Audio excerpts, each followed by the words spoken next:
Amigos, nos encontramos en Egipto y a esta ciudad los antiguos egipcios la conocían como Ion. Posteriormente, durante el egipcio copto se conoció como la ciudad de On, pero su nombre más famoso se lo dieron los griegos, quienes lo bautizaron como Heliópolis, la ciudad del sol, ya que aquí se rendía culto al dios solar Ra, aquel que se levanta por el horizonte para dar luz a la oscuridad de Apophis, a quien siempre derrota y arroja al fuego para salir victorioso y renacer cada día por el oriente. Pero también en este lugar se le rendía culto al dios Atum, el primero de los 9, dios solar de Heliópolis, quien, con su poder seminal, dio vida a la Eneada. Y esta fue una de las 3 ciudades más importantes del antiguo Egipto, junto con Tebas y Menfis, y se encuentra localizado también en el Bajo Egipto, cerca de las pirámides de Giza. En Heliópolis había templos al descubierto, al aire libre, que se organizaban en torno a un gran pilar rectangular, coronado con un gran piramidón. Así es, amigos, estos son los antecedentes de los obeliscos, simbolizando la columna primordial,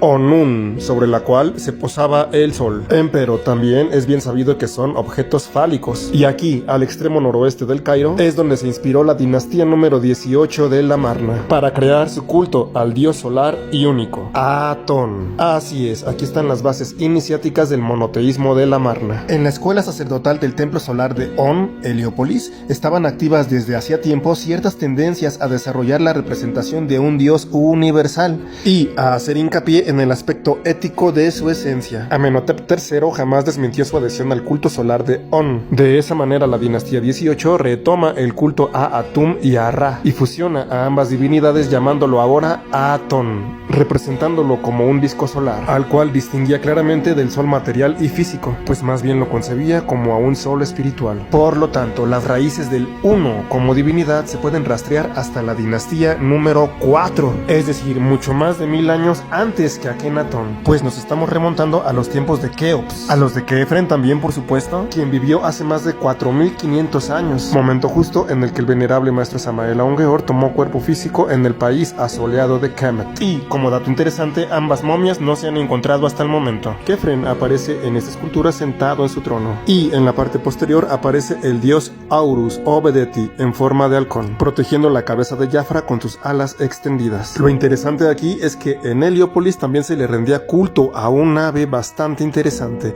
el ave fénix, que era llamado Benu. Y desde luego que estos rituales de la ciudad de On ya incluían a la Sagrada Familia, a la Trinidad Isis, Osiris y Horus. El número 3 es muy importante y aquí podemos ver el 3 veces 3, con el que se dice que es el tercer constructor de las pirámides, el faraón Miserinos, que se puede apreciar aquí junto a la diosa Hathor y la divinidad protectora del Nomo de Sinópolis, piezas que fueron encontradas en el templo funerario de las excavaciones de la pirámide de Miserinos. Bien, siguiendo con el tema de Heliópolis, voy a mencionar un libro que es sensacional, escrito por el discípulo de Gurdjieff, el gran iniciado Ouspensky, y el libro se titula Jesús en el templo de Heliópolis. Como todos sabemos, en el Evangelio de Mateo se nos dice que la Sagrada Familia tuvo que huir a Egipto para escapar de las garras del rey Herodes, quien pretendía asesinar a todos los pequeños para deshacerse de su principal amenaza, Jesús. Pero, ¿por qué tuvieron que huir precisamente a Egipto? Porque se dice que ahí había un cuartel general de los esenios, que obviamente conocían la misión de Jesús. Luego, la Biblia no tiene registro de la vida de Jesús de los 12 a los 30 años, y es aquí donde Ouspensky propone que la Sagrada Familia regresó al país asoleado de Kemet, donde se inició en los misterios egipcios, y venció y triunfó en las 7 pruebas a las que fue sometido en el templo de la Sagrada Fraternidad de Heliópolis, trabajando la 7ª prueba en la Cámara de los Muertos, alcanzando el título de Kerst,